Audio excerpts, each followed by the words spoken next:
Hello મિત્રો, જય શ્રી કૃષ્ણ, જય Dwarkadhish. Welcome back to my new vlog. મંથન એન્ડ સેજ લાઈવ વ્લોગ ચેનલમાં તમારા બધાનું હાર્દિક સ્વાગત છે. તો કેમ છો બધાય? મજામાં? તો મિત્રો, આપણે છે ને હોળી આવે નજીક આવે ને, તો આજે આપણે છે ને હું તમારા બધાની સાથે છે હોળી સ્પેશિયલ એક મસ્ત મજાની રેસીપી શેર કરવાની છું. હોળી આવે ને એટલે જો અમારા ગામડાની છે એ ટ્રેડિશનલ રીતે આજે છે ને હું અમૃત પાક બનાવવાની રેસીપી છે એ તમારા બધાની સાથે શેર કરીશ. જેને છે એ અમૃત પાક પણ કહેતા હોય, ઘણી જગ્યાએ એને રવા પાક પણ કહેતા હોય. તો આપણે હોળી સ્પેશિયલ અમૃત પાક બનાવવા માટે અહીંયા આપણે એક વાટકો જેટલી છે એ સૂજી એટલે કે રવો, આ રીતના બારીક ઝીણી સૂજી એટલે કે રવો આવે ને એ તમારે લઈ લેવાનો છે. અને જો જાડો રવો હોય તો તમારે એને મિક્સર જારમાં જરાક છે એ ક્રશ કરી લેવાનો. પણ આપણે છે આ રીતના ઝીણો જે એકદમ સૂજી એટલે કે રવો આવે છે ને એ આપણે એક વાટકો જેટલો લઈ લીધો છે. માપ છે એ પરફેક્ટ તમારે લેવાનું છે, જેથી તમારો અમૃત પાક છે ને એ ખૂબ જ સરસ સોફ્ટ અને પોચો બને.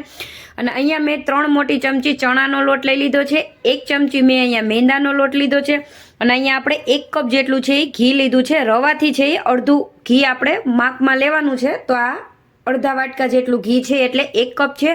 અને ઘી આપણે છે ને એ અહીંયા આપણે વાસ્તુ પ્રીમિયમનું જે ઘી આવે છે ને ગાયનું, હા એ આપણે 1 કપ જેટલું છે એ ગાયનું વાસ્તુનું ઘી લઈ લીધું છે. હવે અહીંયા આપણે ગેસની ફ્લેમ છે એ ચાલુ કરી લેશું. અને આ રીતની જો જે જાડા તળિયાવાળી હોય ને એવી આપણે કડાઈ લઈ લેવાની છે. અહીંયા આપણે વાસણની અંદર છે એ આપણું ઘી છે એને બધું જ ઘી નાખી દેશું.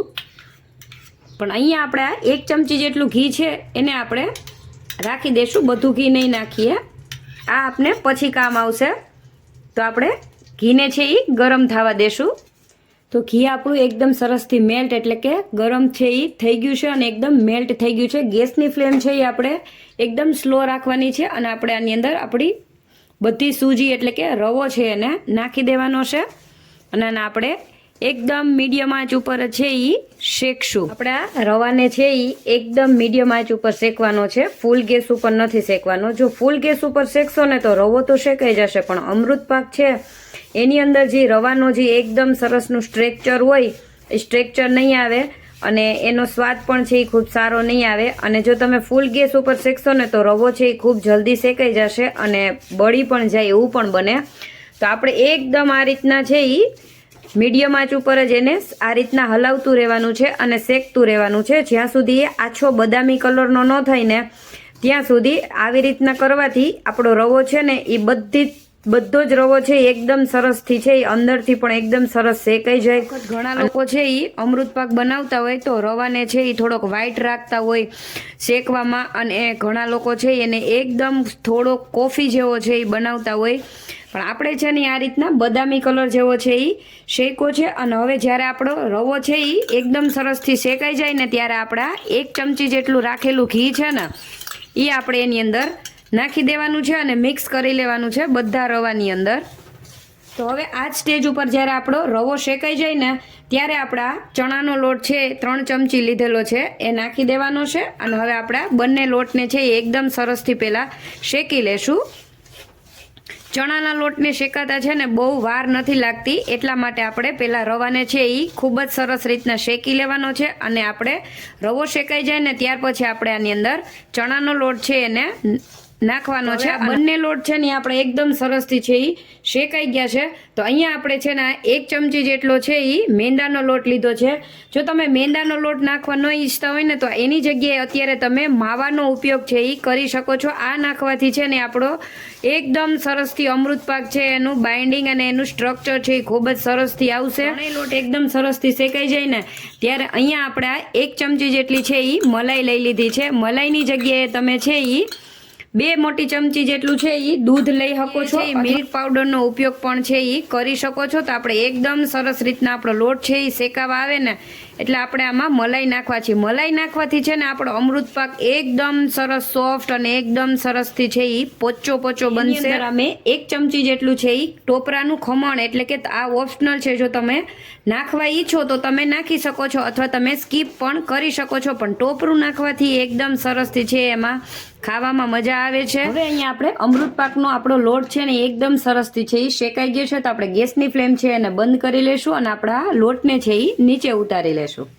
તો અહીંયા આપણે લોટને છે એ નીચે ઉતારી લેશું અને આને આપણે હલાવતા રહેશું, કારણ કે વાસણ છે ને એ ગરમ હોય એટલે આપણો લોટ છે એ નીચે એકદમથી છે એ ગરમ હોય તો શેકાઈ ન જાય એટલા માટે આપણે આને 1 મિનિટ સુધી છે આ રીતના હલાવતો રહેશું, જેથી આની અંદર રહેલી વરાળ છે એ નીકળી જાય. હવે આપણે અહીંયા છે એ મેં થોડાક આ રીતના કાજુ અને બદામ છે એ કટ કરેલા છે, તો એ આપણે લઈ લેવાના છે અને એને આપણા શેકેલા લોટની અંદર છે એ નાખી દેવાના છે. તમે અહીંયા છે એ એલચી પાવડરનો યુઝ પણ કરી શકો છો, પણ મેં અહીંયા સ્કીપ કરેલું છે. પિસ્તા પણ તમે નાખી શકો છો આ રીતના ટુકડા કરી, અને આ રીતના આપણે કાજુ અને બદામ બંને છે એ લોટની અંદર નાખી અને એને આપણે છે એ મિક્સ કરી લેવાનું છે અને 2 મિનિટ છે આ રીતના હલાવતું રહેવાનું છે. હવે અહીંયા આપણે ગેસની ફ્લેમ ચાલુ કરી લેવાની છે અને આ રીતના નાની એવી મેં એક કડાઈ લઈ લીધી છે. એ કડાઈની અંદર આપણે ગેસની આંચ છે એ ધીરી રાખશું અને અહીંયા મેં જી લોટથી છે એ રવો લીધો હતો ને એ જ લોટથી મેં અહીંયા ખાંડ લીધી છે. ખાંડ તમારે એ જ રીતની લેવાની છે. થોડીક તમે જો ગળ્યું ઓછું ખાતા હોય તો તમારે ઓછી ખાંડ પણ તમે લઈ શકો છો, પણ એનો પોણા ભાગની ખાંડ તો તમારે લેવાની જ છે. તો અહીંયા મેં રવાની હામોહામ ખાંડ લીધી છે અને જે રીતના તમારે આ ખાંડ છે ને એની અંદર આપણે આ વાટકો છે ને એ અડધો વાટકો જેટલું પાણી નાખવાનું છે આ રીતના, જો અથવા તો તમે જેટલી ખાંડ ડૂબે ને એટલું પાણી પણ તમે લઈ શકો છો. તમે જોઈ શકો છો આપણે આ રીતના જો ખાંડને હલાવી એટલે આપણી ખાંડ છે એ બધી ઓગળી ગઈ છે એકદમ સરસથી. અને અહીંયા મેં છે ને જે આ રીતના 3 ચમચી જેટલો છે એ ફૂડ કલર લીધેલો છે. જો મેં અહીંયા કેસરી યલો કલર છે, ફૂડ કલર આવે છે, એનો મેં યુઝ કરેલો છે. તમે આને સ્કીપ પણ કરી શકો છો. અને હવે આપણી ચાસણી છે ને એ આ રીતના આપણે હલાવશું એટલે એકદમ સરસથી ખૂબ જ જલ્દીથી છે એ આવી જશે. હવે આપણે ચેક કરી લેશું. તો આપણે એક પ્લેટ લઈ લેશું અને આપણે એમાં આ રીતના થોડુંક છે એ ચાસણીને નાખશું અને આને 1 જ સેકન્ડ ખાલી ઠંડી થવા દેશું. જો તમે શિયાળામાં બનાવતા હોય અને ચોમાસાની અંદર બનાવતા હોય ને મિત્રો, તો તમારે છે એ આ અમૃત પાકની ચાસણી છે એ એક જ તારની લેવાની છે. અને જો મિત્રો તમે અત્યારે ઉનાળામાં એટલે કે હોળીનો તહેવાર છે એટલે કે ઉનાળાની શરૂઆત થઈ જ ગઈ છે, તો આ રીતના તમારે છે એ 1.5 તારની ચાસણી લેવાની છે. તો આપણી 1.5 તારની ચાસણી તમે જોઈ શકો છો અમૃત પાક બનાવવા માટેની એકદમ સરસ પરફેક્ટ આવી ગઈ છે. અને જો તમને આ રીતના ખ્યાલ ન આવે ને તો મિત્રો તમારે છે એ પાણીની અંદર આ રીતના ચાસણી હોય અને ટીપા નાખી અને જોઈ લેવાનું. જો એ તરવા માંડે ને તો તમારે સમજી લેવાનું કે તમારી ચાસણી છે એ થઈ ગઈ છે. તો ગેસની ફ્લેમ છે એ આપણે હવે બંધ કરી દેશું. ચાસણી છે એને આપણે આ અમૃત પાકની અંદર છે એ નાખી દેવાની છે.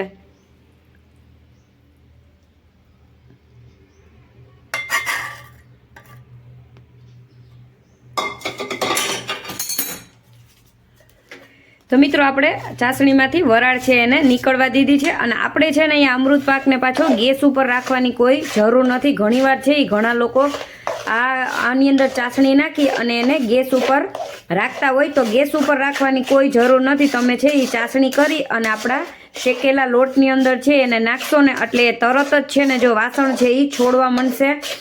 અને આપણે એને આ જ રીતના છે એ 2 મિનિટ છે એ ખાલી આ રીતના હલાવવાનું છે. જો તમે 2 મિનિટ ખાલી આ રીતના હલાવશો ને એટલે આ આપણું વાસણ છે ને એકદમ છોડવા માંડશે. તમે ઘણીવાર ચાસણી બનાવી અને આને ગેસ ઉપર રાખશો ને તો તમારો અમૃત પાક છે ને એ એકદમ કઠણ બનશે અને એ રીતનો થઈ જશે અને ચવળ જેવો લાગશે. જો આપણે આ રીતના 2 મિનિટ છે એ ખાલી હલાવેલું છે તો તમે જોઈ શકો છો આ વાસણ છે એ આપણું આ બકડિયું છોડવા માંડ્યું છે. તો અહીંયા મેં ઘીવાળી છે એ થાળી કરી લીધી છે. તો એની અંદર હવે આપણે આપણા અમૃત પાકને સેટ થવા માટે નાખી દેવાનું છે. તો આપણે એમાં બધું જ છે એ નાખી દેશું. તો આપણે આને આ રીતના કરવાનું છે. ઉપરથી તમે જોઈ શકો છો આપણે કાંઈ જ બીજું કરવાની જરૂર નથી, એકદમ સરસથી છે એ સેટ થઈ જ જશે.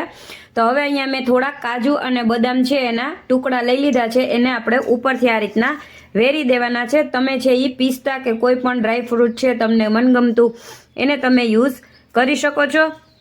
અને આને આપણે ખાલી આ રીતના છે એ કરવાનું છે. 5 મિનિટ જેવો ટાઈમ થઈ ગયો છે અને આપણો આ અમૃત પાક છે એ એકદમ સરસથી આ રીતના જો ઠંડો થઈ ગયો છે. જ્યારે આ રીતના ઠંડો થાય ને થોડોક ત્યારે જ આપણે આમાં ચેક્સ છે એ કરી લેવાના છે. નહીંતર આ જો એકદમ ઠંડો થઈ જશે ને તો પછી આમાં ચેક્સ છે એ નહીં પડે. તો આપણે ચેક્સ છે એ પહેલાં આ રીતના પાડી લેશું. તો તૈયાર છે મિત્રો આપણો ટ્રેડિશનલ રીતે બનાવેલો એકદમ સરસ રીતના બધી ટિપ્સ સાથે આપણે અમૃત પાક બનાવી લીધો છે, જેને રવા પાક પણ કહેવાય. તો આ સેજ ગરમ હતો ને ત્યારે જ આપણે છે આમાં ચેક્સ પાડેલા હતા. તો હું તમને જો આ રીતના બતાવી દઉં કે 10 થી 15 મિનિટની અંદર જ જો એ ઠંડો થયો ને તો તમે જોઈ શકો છો, જો એકદમ સરસ સોફ્ટ અને એકદમ પોચો મોઢામાં જઈને તો એકદમ છે એ રવો રવો થઈ જાય ને એ રીતના આપણો અમૃત પાક બની અને કમ્પ્લીટ જો આ રીતના મસ્ત એકદમ સરસથી તૈયાર થઈ ગયો છે. અને આ અમૃત પાક આપણે છે એ વાસ્તુ ઘી છે ગાયનું આવે ને એમાંથી આપણે બનાવેલો છે. તો તૈયાર છે મિત્રો આપણો અમૃત પાક બની અને તમે જોઈ શકો છો એકદમ સરસ સોફ્ટ અને એકદમ પોચો અને મોઢામાં જાતા જ રવો રવો થઈ જાય ને તેવો આપણો અમૃત પાક બની અને તૈયાર થઈ ગયો છે. તો તમને બધાને છે અમારી આ ગામડાની મેં ટ્રેડિશનલ રીતે છે તમારી સાથે રેસીપી શેર કરેલી છે. તો આ હોળી સ્પેશિયલમાં છે ને તમે પણ ઘરે આ રીતના અમૃત પાક બનાવજો. અને હા, કમેન્ટમાં છે ને એક તમારી મીઠી મીઠી છે એ રેસીપી કેવી લાગી ને એ જરૂરથી કહી દેજો. અને ચેનલ પર ન હોય તો ચેનલને સબસ્ક્રાઇબ કરવાનું ભૂલતા નહીં.